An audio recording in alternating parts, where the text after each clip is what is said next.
Hi everyone, and welcome to your lap guide for week 12 of the Advanced Mazda series. This week is at Silverstone International, which is a short layout. So let's start by having a look at my hot lap.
So rolling down to turn 1, we want to make sure we place our car as far to the left as we can in order to open up the entry to turn 1.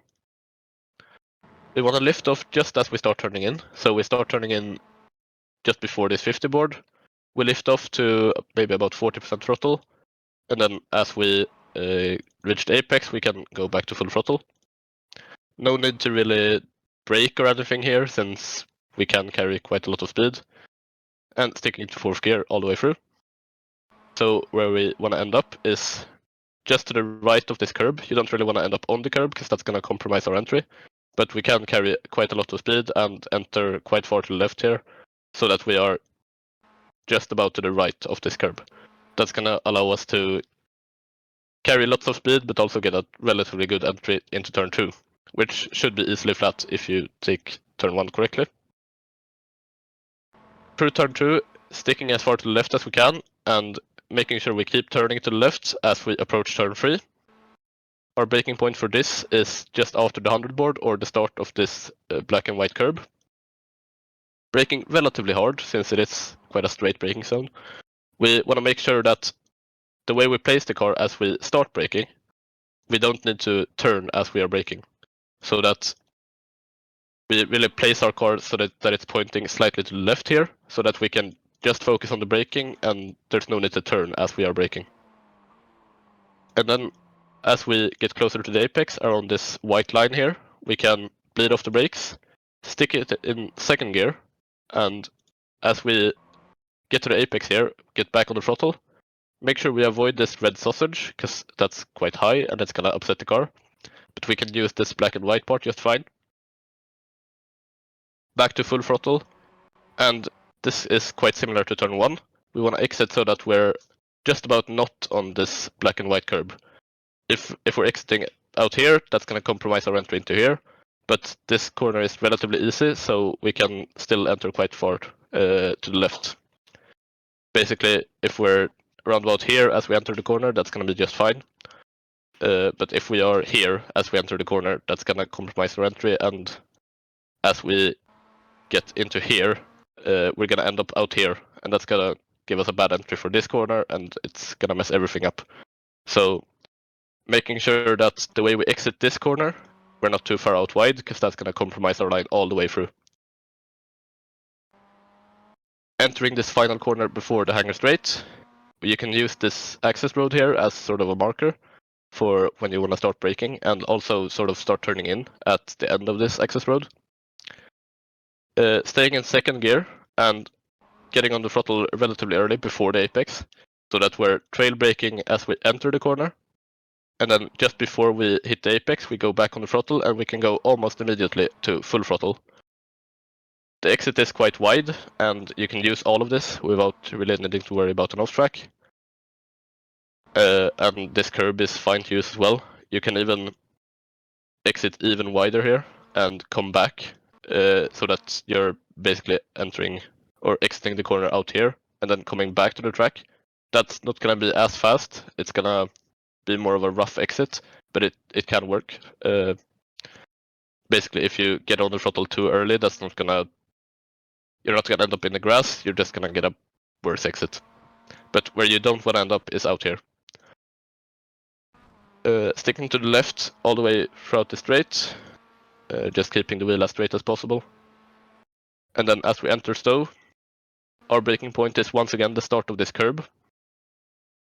Braking relatively hard in a straight line, but we also want to enter relatively early, so that around the start of this curb here is where we want to start turning in for the apex.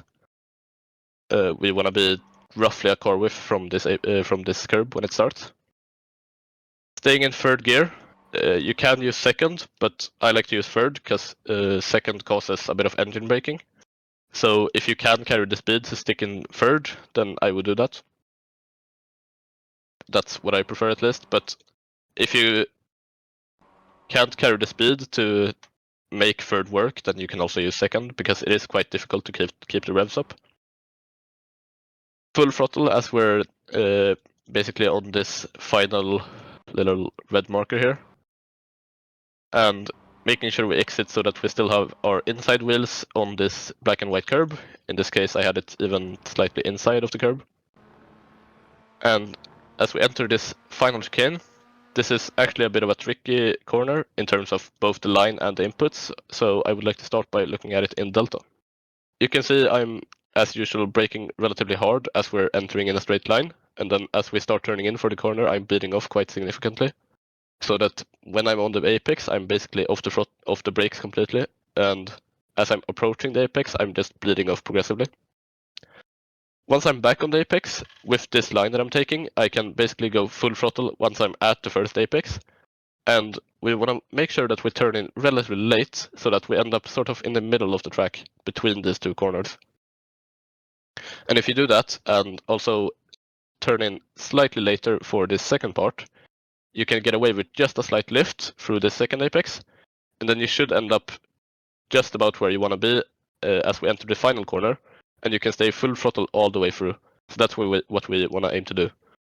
Coming back to the track, if we look at how this translates to the actual track, you can see that we don't use this red sausage curb here, because it's once again quite a high curb that's going to upset the car, but we stay as tight as we can, basically just about grazing this curb here, but not really touching it significantly.